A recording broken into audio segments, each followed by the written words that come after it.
Quelques petites notes de piano qui s'envolent vers le firmament. Pour les gens qui l'ont pas vu, oui, j'ai changé le nom de la chaîne vers Underground Trading parce qu'on parlait pas beaucoup de sauce bolognaise, ni même de sauce samouraï. Quel était l'intérêt? Je ne sais pas. C'est pour ça que maintenant, Underground Trading, selon moi, ça fait beaucoup plus de sens. L'analyste Jeff Walton qui dit que Michael Saylor MicroStrategy a 91% de chance de rentrer dans le SP500 durant le Q2, donc c'est aujourd'hui le dernier jour. Malheureusement, ça s'est pas encore produit, mais si les chances sont si élevées pour le Q2, imaginez pour le Q3 ou le Q4. Pour rappel, MicroStrategy met tout dans le Bitcoin, et s'il rentre dans le SP500, toutes les personnes qui prennent de l'indice SP500 investisseront indirectement dans le Bitcoin. Donc ça, c'est extrêmement positif. Donc soyez prêts, si cela se produit, ça sera ultra bullish pour le Bitcoin. Également, il y aura un vote sur les taxes Bitcoin et crypto ce soir aux US. Est-ce que ils vont virer les taxes par rapport aux plus-values sur les cryptos comme en Suisse? Pour rappel, en Suisse, les particuliers qui investissent dans le Bitcoin ne payent pas de taxes sur les plus-values qu'ils font sur les cryptos, ce qui est juste magnifique. Aux US, pour l'instant, c'est pas encore le cas, mais s'ils copient la Suisse par rapport à ce concept, ça sera encore plus bullish pour le Bitcoin et les gens auront encore plus envie d'investir dans les cryptos. On va passer sur du Underground Trading. Ici, la différence du mouvement de prix sur 24 heures entre l'Open Interest et l'Action Price. Plus on a l'Open Interest qui monte par rapport au prix,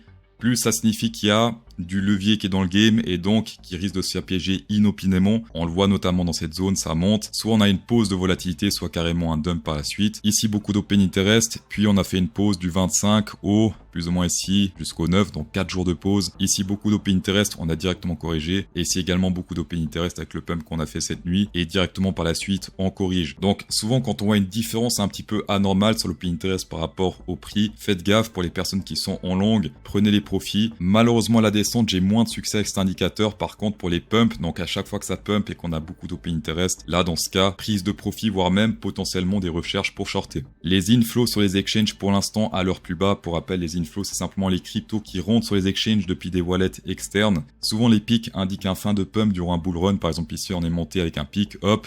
Et directement après, on a fait une pause. Ici, pareil, on est monté un gros pic. On s'est pété la gueule. Ici, c'était carrément un gros range dégueulasse avec des 30% de dump, avec un pic et même deux pics. Ici, les gens, ils ont pensé acheter le dip ou le prochain breakout, mais non, on s'est pété la gueule. Et ici, qu'est-ce qui s'est passé? On est monté avec personne à bord. Jusqu'à environ cette zone-là, on a fait un gros pic à nouveau avant de recorriger. Donc, pour les personnes qui souhaitent suivre le bull market, simplement, n'achetez pas les pics. D'accord? Ici, on est monté sans pic et c'était magnifique. Ici, pareil, on est monté sans pic et c'était magnifique. Et pour l'instant, pas encore de inflow sur le Bitcoin. D'ailleurs, on est sur une zone extrêmement basse, historiquement, j'ai l'impression. C'est assez rare qu'on était aussi bas sur l'inflow. Potentiellement, selon moi, tant qu'on n'a pas de pic majeur ici sur l'inflow, je pense pas que cette tendance haussière soit terminée. Un grand merci à toutes les personnes qui mettent des pouces bleus sur mes vidéos. La vidéo précédente a fait 99,7% de pouces bleus. On est toujours sur minimum 99% de pouces bleus, 99 pour les Français qui me regardent. Et ça va bien sûr droit au cœur. Merci beaucoup pour votre soutien. On va passer sur encore plus de Underground. Kiyotaka Future sur Bitcoin 1 heure. On a mélangé Binance Future, Bybit et OKEx Future. Et on a ce résultat-là. Là, ce qui se passe sur du court terme, c'est absolument incroyable. On a beaucoup d'ordres vendeurs pour très peu d'ordres acheteurs. Visuellement, oui, ça paraît bearish. Et sur du court terme, même des fois du moyen terme, en effet, ça l'est. Mais en général, sur du plus long terme, on se fait attirer par cette zone-là, puisque je rappelle que le marché est intéressé par la liquidité et non pas par la non-liquidité,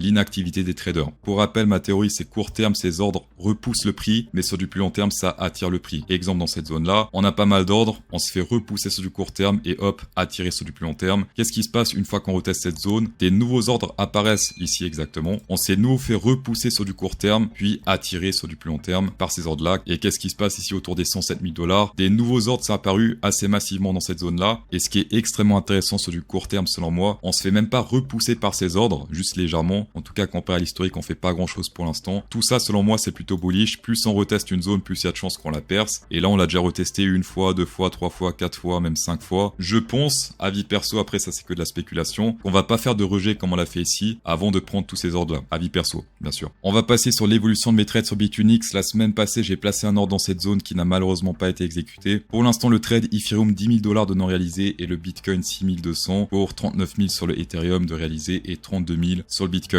Ce qui est terrible selon moi, c'est cette année 2025, j'étais plus rentable en shortant les cryptos et le Bitcoin qu'en longuant, alors que majoritairement, on a pété les ATH. C'est pas moi qui décide, mais c'est comme ça. Cette année 2025, pour l'instant, je suis beaucoup plus rentable en faisant du short que du long. On va passer au concours pour emporter 150 $ sur Bitunix jusqu'à 150 $. Le winner de la vidéo précédente se print à l'écran. 50 $ si vous prédisez simplement que les deux positions seront soit ouvertes, donc vous mettez soit deux ouvertes, soit les deux fermées. Ou alors 150 $ si vous pensez que seulement Ethereum sera encore ouvert, ou où seulement le Bitcoin sera encore ouvert. Vous avez jusqu'à 23h59 pour répondre, tapez dedans. On va passer sur encore plus de on-chain. Une anomalie sur Binance, comme indiqué dans le titre, est en cours et c'est très étrange ce qui est en train de se passer. Est-ce que vous voyez ce qui est bizarre là sur ce graphique? Pour aider un petit peu, regardez les top traders leverage average delta et regardez ce pic gigantesque de shorters qu'on a ici à la baisse. On est sur du moins 15 de levier short en moyenne parmi les top traders sur Binance, ce qui est énorme. Si on dézoome, regardez ça. Ça fait très longtemps, depuis le 27 février qu'on n'a pas fait des trucs similaires sur l'action price. Historiquement, cette année, quand ils ont shorté comme ça sur le Bitcoin, la dernière fois c'était plus ou moins dans cette zone-là. On a fait un petit pump spéculatif avant de totalement se péter la gueule. Est-ce qu'on a encore d'autres exemples comme ça dans le passé? Si on dézoome encore plus, cette zone-là également pas mal de shorters et ensuite on s'est pas mal pété la gueule ici également, ici également. Donc ça, il faut faire attention quand on a vraiment des vagues comme ça qui apparaissent, ça peut être un petit peu dangereux par la suite, notamment dans cette zone-là et potentiellement également dans cette zone-là. Pour l'instant, selon moi, cette vague n'est pas encore assez grande pour valider vraiment un dump important. Ce que j'aime bien, c'est les vagues qui font plusieurs jours comme ici, voire même une semaine, voire deux comme dans cette zone-là. Là, c'est plutôt intéressant pour parier à la baisse comme je le fais actuellement. Mais c'est vrai que là, si on zoome un petit peu, c'est très culotté de shorter beaucoup comme le font les top traders. Est-ce qu'ils savent quelque chose? Ça, je ne sais pas. Mais en tout cas, ce que je sais, c'est qu'ils shortent beaucoup en ce moment. En plus, depuis hier, ça squeeze au nord et au sud. Donc, selon moi, quand on a des trucs comme ça, c'est qu'un mouvement important se prépare. Pour les personnes qui n'ont pas encore checké les 10% de cashback sur Bitfinex par rapport au dépôt, eh bien, vous pouvez toujours le faire en description jusqu'à 4000 $ de dépôt pour 10% de cashback, soit 400 $ au maximum. Pour les personnes qui font 10 000 $ de dépôt, c'est possible, mais vous recevez du cashback par rapport à 4000 $ et non pas à 10 000. On va passer sur le Discord Underground accessible à toutes les personnes qui traitent sur Bitfinex ou un autre exchange en description. Les liquidations potentielles Bybit, BitMEX et Binance à ne pas confondre avec l'order book ou même les open interest qu'on verra juste après. Pour l'instant, encore pas mal de liquidations potentielles au nord, mais attention, ce n'est plus unidirectionnel, ce qui signifie qu'il y a également des trucs plutôt importants au sud à 106 000 $ et 104 000 $. Personnellement, quand il y a beaucoup au nord, beaucoup au sud, je vois pas trop d'intérêt à checker ce graphique. Est-ce qu'il y en a des qui sont plus récents que d'autres? Ça a l'air les deux plutôt anciens. Les ouvertures de position sur Binance, l'open interest, les supports résistances, on peut appeler ça comme ça. Pour l'instant sur Binance, ça crée un mur plutôt important